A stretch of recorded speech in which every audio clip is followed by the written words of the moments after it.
Hello बच्चों, welcome back. जैसा कि पिछले लेक्चर में हम लोग बायोलॉजिकल क्लासिफिकेशन आर.एच. विटेकर का 5 किंगडम क्लासिफिकेशन टॉपिक डिस्कस कर रहे थे, जिसमें से हम लोगों ने बैक्टीरिया, फंजाई, प्लांटी ये सब डिस्कस कर लिया था। ठीक है, तो उसमें कुछ टॉपिक ऐसे हैं जिसको आर.एच. विटेकर के 5 किंगडम क्लासिफिकेशन में कोई प्लेस नहीं दिया गया है, जिसमें से आपके आते हैं वायरसेस, वायरवाइड, पिरियॉन्स एंड लाइकेंस। ठीक है, इसके पिछले लेक्चर में हम लोगों ने वायरस को डिस्कस किया था, तो अब उसके नेक्स्ट में जो है हम लोग वायरवाइड का नंबर आता है, तो हम लोग आज के लेक्चर में वायरवाइड, पिरियॉन्स एंड लाइकेन को डिस्कस करने वाले हैं। ठीक है, आइए देखते हैं। तो वायरस हमारा जो है ये टॉपिक हो गया था, वायरस हमने डिस्कस कर लिया था। अब जो है वायरवाइड को डिस्कस करेंगे। वायरस और वायरवाइड दोनों के बारे में अगर इन लोगों की बात करें हम लोग, वायरस, वायरवाइड, पिरियॉन, ये लोग क्या होते हैं? नॉन सेलुलर होते हैं। नॉन सेलुलर होते हैं यानी इसमें सेल नहीं पाई जाती। यही रीजन है कि आर.एच. विटेकर के जो 5 किंगडम क्लासिफिकेशन था उसमें इनको कोई प्लेस नहीं दिया गया है, क्योंकि वो ऑर्गेनिज्म का क्लासिफिकेशन था और ये इसमें सेल ही नहीं है, तो ये लिविंग ऑर्गेनिज्म की कैटेगरी में नहीं आते हैं। तो हम लोग यहाँ पे आज डिस्कस करने वाले हैं क्या? वायरवाइड। जैसा कि हमने पिछले लेक्चर में बताया था कि वायरस जो होते हैं वो एक न्यूक्लियो प्रोटीन होते हैं, यानी वायरस जो बने होते हैं वो न्यूक्लिक एसिड के बने होते हैं और प्रोटीन, वायरस के ऊपर एक प्रोटीन की कोटिंग होती है, आपके एग्जाम में बहुत पूछा जाता है, जिसको कैप्सिड कहते हैं। वो प्रोटीन की कोटिंग वायरवाइड में नहीं पाई जाती, याद रखना, बहुत अच्छा क्वेश्चन है। पहला क्वेश्चन ये है कि वायरवाइड जो है इसकी डिस्कवरी किसने की थी? इन 1971 में टीओ डाइनर नाम के साइंटिस्ट थे। ठीक है, टीओ डाइनर नाम था उनका। तो जो है इन्होंने इसको डिस्कवर किया था वायरवाइड को। और दूसरी बात ये याद रखना है कि जो है वायरवाइड में प्रोटीन कोट एब्सेंट होता है, प्रोटीन कोट एब्सेंट इन वायरवाइड, यानी इसमें केवल न्यूक्लिक एसिड होता है। जेनेटिक मटेरियल इसका जो होगा, इन्फेक्शियस पार्ट जो होगा वो क्या होगा? इसका जेनेटिक मटेरियल क्या होगा? Free RNA. ठीक है, फ्री आरएनए। तो हम लोग इसको ऐसे भी कह सकते हैं कि वायरस जो होते हैं, वायरस ये न्यूक्लिक एसिड और प्रोटीन के बने होते हैं, और अगर इसमें से प्रोटीन वाला पार्ट हटा दिया जाए, प्रोटीन वाला पार्ट हम लोग रिमूव कर दें, तो आपको क्या मिल जाएंगे? वायरवाइड। ठीक है, आपके एनसीईआरटी में ये बात मेंशन है, लिखा गया है कि अगर जो है वायरस में क्योंकि प्रोटीन कोट होता है और वायरवाइड में प्रोटीन कोट नहीं होता है, इसी वजह से इसका नाम क्या है? वायरवाइड नाम है। ठीक है, यानी वायरवाइड केवल किसके बने होंगे? न्यूक्लिक एसिड के बने होंगे, इसमें प्रोटीन नहीं पाई जाती, प्रोटीन कोट नहीं होगा। ठीक है, तो दूसरी बात जो है वायरवाइड को आपको याद रखना है कि वायरवाइड जो है डिजीज काज करते हैं। ठीक, एक डिजीज का नाम दिया गया आपके एनसीईआरटी में, पोटैटो स्पिंडल ट्यूबर डिजीज। ठीक है, आलू में एक ट्यूबर डिजीज करते हैं जिसका नाम है potato spindle tuber disease caused by viroid. तो वायरवाइड के लिए जाने जाते हैं, ये एक डिजीज होती है। और दूसरी बात, इनका जेनेटिक मटेरियल आरएनए होता है। तो इसका आरएनए, जैसे वायरस में भी आरएनए हो सकता है, तो आरएनए जो होता है इसका, वो वायरवाइड से क्या होगा? वायरस से क्या होगा? लो मॉलिक्यूलर वेट होगा। ठीक है, लो मॉलिक्यूलर वेट। जो वायरवाइड का आरएनए होगा उसका मॉलिक्यूलर वेट क्या होगा? वायरस के आरएनए से क्या होगा? कम होगा। ठीक है, तो ये हो गया वायरवाइड के बारे में। दूसरी बात देखो, वायरस में जो है, वायरस में दो चीजें होती हैं, हमने बताया था आपको, एक तो प्रोटीन होता है और एक होता है न्यूक्लिक एसिड। ठीक है, तो प्रोटीन को अगर हम रिमूव कर दें तो क्या बचेगा? वायरवाइड बचेगा। ठीक है, इसलिए हम लोग कहते हैं कि वायरवाइड जो होते हैं ये साइज में क्या होते हैं? वायरस से छोटे होते हैं। ये बात भी याद रखना, ये अच्छा क्वेश्चन है। ठीक है, कि वायरस, वायरवाइड जो होते हैं वो वायरस से छोटे होते हैं। क्यों छोटे होते हैं?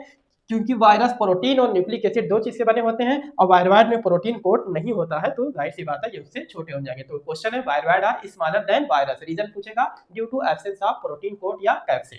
ठीक है, तो ये बात हो गई वायरवाइड की। तो हमारा वायरस हो गया और वायरवाइड होगा। अब नेक्स्ट टॉपिक हम लोग चलेंगे किस पे? पिरियॉन्स पे।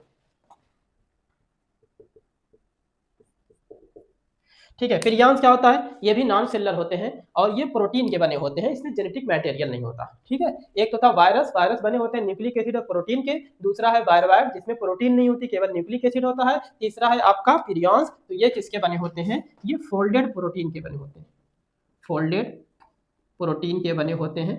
और वो प्रोटीन भी कैसी प्रोटीन होती है? एबनॉर्मल होती है। ठीक है, फोल्डेड प्रोटीन के बने होते हैं। मॉडर्न मेडिसिन में देखा कि कुछ ऐसे पैथोजन थे जो कि न्यूरोलॉजिकल डिजीज का इन्फेक्शन करते थे। ठीक है, मॉडर्न मेडिसिन में जब डिस्कवरी हुई तो देखा गया कि कुछ एबनॉर्मल टाइप की इनफोल्डेड फोल्डेड घुमावदार प्रोटीन थी जो कि न्यूरोलॉजिकल डिजीज काज करती थी, तो उसका नाम क्या दिया गया था, पिरियान नाम दिया गया था। ठीक है, तो अगर आपसे पूछा जाएगा कि पिरियान बने किसके होते हैं, तो फोल्डेड प्रोटीन के बने होते हैं, यानी इसमें न्यूक्लिक एसिड, आरएनए या डीएनए नहीं पाया जाता, याद रखना। ठीक है, दूसरी बात ये जो है साइज की अगर बात कर लें, साइज इसका जो है वायरस तो वायरस से छोटे होते हैं, ये साइज क्या हो जाएगा, सिमिलर टू वायरस हो जाएगा, सिमिलर टू वायरस। क्योंकि वायरस का जो साइज जो डिसाइड करता है वो उसका प्रोटीन कोड डिसाइड करता है, बाहर का जो कवरिंग होता है। ठीक है, और इसमें भी प्रोटीन पाई जाती है, वायरस में भी पाई जाती है, तो दोनों का साइज क्या होगा, सेम होगा। ठीक है,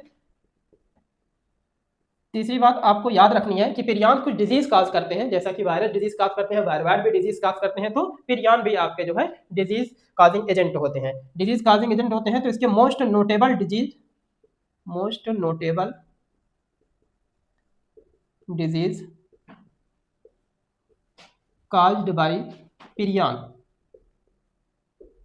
वो होती है आपकी बीएससी, बीएससी इसका फुल फॉर्म होता है bovine spongiform, spongiform encephalopathy, encephalopathy. ठीक है, बीएसई ये डिजीज काज करता है। बीएसई डिजीज किसके द्वारा होती है, पिरियान के द्वारा होती है, याद रखना ये बात। ठीक है, इसी का एक दूसरा नाम है आल्सो नोन एज, इसी को एक नाम से और जानते हैं हम लोग, made cow disease, made cow disease. ठीक है, मेड काउ डिजीज होती है कैटल में। ठीक है, और ये डिजीज एनालॉगस होती है, ये आपके एनसीईआरटी में लिखा हुआ है। एनालॉगस का मतलब क्या होता है, जिसका फंक्शन यानी जो सिम्टम होगा वो सिमिलर होगा। ठीक है, तो analogous to CJD disease, CJD, CR Jakob disease in human. ठीक है, ये बात याद रखना है, ये वाली डिजीज जो है ये किसमें होगी, कैटल में, और ये किसमें होगी बताओ, ह्यूमन में। तो ये दोनों डिजीज किससे होती है, पिरियान से होती है, और ये जो है एक दूसरे के क्या है, एनालॉगस है, यानी दोनों का सिम्टम क्या होगा, सेम होगा। ठीक है, एनालॉगस। तो ये हो गया आपका पिरियान। ठीक है, वायरवाइड हो गया, पिरियान्स हो गया। लास्ट टॉपिक है हमारा क्या है, लाइक। हम लोग चलते हैं लाइकेंस पे। तो लाइकेंस जो है, लाइकेंस से क्वेश्चन बहुत पूछा जाता है। लाइकेंस क्या होते हैं, ये सिम्बायोटिक एसोसिएशन होते हैं, symbiotic association between algae and fungi,